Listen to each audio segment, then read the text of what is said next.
what I will just be talking about is just a brief overview of topics. I'll not just be talking about tools. I'll also be talking about topics that as a data scientist or data analyst, you need to know. It's very important for you to know those topics. So the first one I'll be talking about is maths. Most people overlook it, but it's very important for you to know mathematics. And I will combine maths with linear algebra, probability, and statistics. Flora talked about that too, because there are some parts in when you are analyzing or you are predicting, you have to know theoretical knowledge of these things for you to predict or for you to analyze something correctly. So these are the topics. It can, most importantly, it can go sequentially, or you can choose to pick any topic from there. But for you to be an all-round data scientist, you need to at least have touched these topics or use these tools. So Flora says something that if you want to get a job as a data scientist, they will not look at how many projects you've done or things like that. It is what you can do, how correctly those things are working. And it's not just one tool. Most people just believe that for me to become a data scientist, I just need to know Python and I need to know machine learning, that's all. Then I'll begin to know. There are a lot of things, a lot of tools you have to know. If go and check a data scientist job description, you see they will not only write Python, they will not only write machine learning. You see they'll put SQL. Most of them put Excel, as simple as Excel, although Excel is not simple. They put a lot of other tools that you need to know. So it's important for you to be well-rounded in some of this area. It's not impossible to know all. And again, sometimes it's not good to focus on knowing everything. The most important thing is know little of everything in terms of data science. Before they say jack of all trades is master of none, but no, that's not true in the case of data science. It's important for you to know a little of everything, be able to talk about each of these topics. So in maths, we'll be talking about, or in math, linear algebra, and probability and statistics, you'll be talking about topics like descriptive statistics, like central tendency, variance, covariance, correlation, mean, median, mode. You need to know a lot about those topics. Then basic probability, 0, 1, and sampling a population. You need to know about that. Error. You need to know about random number generation. You need to know about hypothesis testing for those that are going above to data analysis or machine learning. A/B testing, many of p-values, confidence interval, ANOVA test, linear regression and regularization too. Then you need to know topics like that. Then you need to know at least choose a programming language. If you want to learn both, R or Python is good, but you can as well choose one, either R or Python. Most people choose Python because Python, you can use it for a lot of other things. People use Python for backend development, people use it for web development and some other things, even for game development. So that's why most people choose Python, learn Python, because they can easily diversify into other things. So under Python, the basics of Python, NumPy, Pandas, PyLab, Simplot, Matplotlib. Why I listed these things, all those things are related to your knowledge of Python. Although some of these libraries also work in R, so and also have some of its library that is particular to R alone. So importing data. Basic skill, you need to know how to import data, to clean data, it's the same thing as wrangling, because in real life sense, you cannot, when they give you data, it can't be clean, never be clean.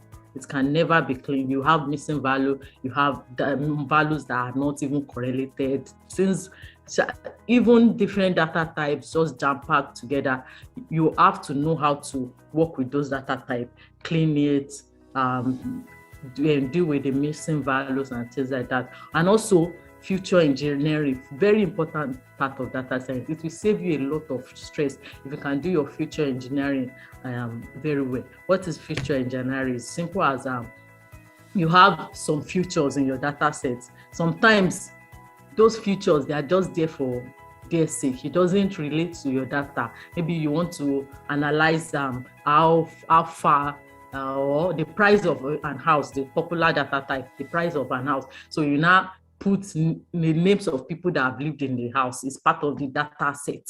You have a row that lists the name of the people that have lived in the house, maybe past tenants. It's not related to your data, but if you add it to your data and analyze it as part of your features, it will spoil your prediction, your how correct your values are. So that's the feature engineering, being able to pick the appropriate features that you use for your model prediction. Very important to know that. Then probability and statistics, data visualization, very important part of data science. You need to be able to visualize your data, especially if you are going to the industry. You need to be able to tell stories with your data. It won't make sense when you just say, okay, this data, I know that if you analyze this, you'll be able to predict. They will ask you why. How do you think this thing will give you this? It's just, they can't just accept your data that way. So with visualization, you can show trends, show trends, how values are related to each other. Very important. Linear regression, I've talked about that before. That's those going to machine learning. And other machine learning, we have a lot of topics and a lot of algorithms you need to learn. Although most of the time, you might even eventually just be sticking with 3 or 4. Even most cases, you find out that linear regression works for a lot of things, but people want to use more advanced algorithm. But even if you stick with linear regression, it can do a lot of things. Then time series analysis, then SQL. There are a lot of other tools. You can drop yours in the chat box if you see anything I miss. Topics, especially in topics for a data scientist. Then talking about tools, there are a lot of tools we can use, and each of them have their usefulness. Each of them have their usefulness. This Apache Spark, it contains a lot of other modules, even for SQL, saving data and a lot of things. Excel is very important for a data analyst, a data analyst or a data scientist. It's very important for you to know Excel, because it can even do machine learning. You can do your machine learning on Excel. It can do that very well. You can predict with Excel. It's just that most people just feel Excel is, you can use Python, you go the long way, where Excel can even do it easily for you. So you can do linear regression in Excel and other ML algorithms, simple ML algorithms. Jupyter, I'm using Jupyter right now, and I love it because I can type, I can just turn it into a notebook or a presentation notebook. It's very cool. Jupyter, NumPy, Tableau, SciPy. You guys can check it up online. We have Matplotlib for visualization, Pandas, TensorFlow, Keras, Scikit-learn, and MATLAB, and NLTK. That's Natural Language Toolkit.